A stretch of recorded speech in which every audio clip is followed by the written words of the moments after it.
ही देशात लोकशाही आहे, जरांगेशाही नाही। ओबीसी समाज सुद्धा एकत्र येऊन मोठा लढा उभारू शकतो। ओबीसी नेते छगन भुजबळ यांचा इशारा। ही जरांगेशाही लोकशाहीच्या माध्यमातून चालली आहे। भुजबळांनी गोरगरीब ओबीसींचा वापर करून मंत्रिपद मिळवलं। 40,000 कोटींचा घोटाळा केला, जरांगेंचं प्रत्युत्तर।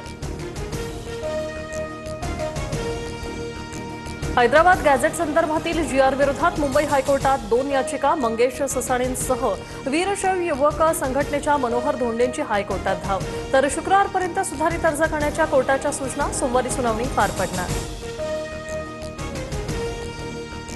जीआरबाबत हायकोर्टात योग्य भूमिका मांडू, मराठा समाजाला सरसकट आरक्षण दिलेलं नाही। मुख्यमंत्री फडणवीसांकडून स्पष्ट। ओबीसी नेत्यांनी जीआर नीट वाचावा। जीआर कायदेशीर कुणबी नोंदीचा पुरावा असलेल्यांनाच आरक्षण, ओबीसींवर अन्याय होणार नाही। फडणवीसांकडून पुनरुच्चार। मराठा आरक्षणाचा जीआर ओबीसींसाठी अडचणीचाच। खोटी प्रमाणपत्र जात बदलू शकत नाही। मराठा समाजाला 10% आरक्षण मिळत असताना हैदराबाद गॅझेट कशासाठी? भुजबळांचा हल्लाबोल। 1967 ला ओबीसीत फक्त 180 जाती होत्या, मग आता 350 जाती कशा आल्या? जरांगेंचा सवाल। ओबीसी आरक्षणाला कोर्टात आव्हान देण्याचाही निर्धार।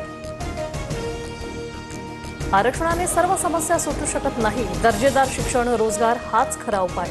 संभाजी ब्रिगेडचे प्रदेशाध्यक्ष प्रवीण गायकवाड यांची रोखठोक भूमिका। बोगस प्रमाणपत्र वाटप होऊ देणार नाही, मंत्री पंकजा मुंडे यांची ठाम भूमिका। तर पंकजा मुंडे काट्याच्या रस्त्याने जाणार नाहीत, जरांगेंचं भाष्य। सामाजिक न्याय विभागाच्या लोकांना अक्कल आहे का? मूर्खांनो, दुसरा जीआर काढण्याआधी पहिला जीआर रद्द तरी करा।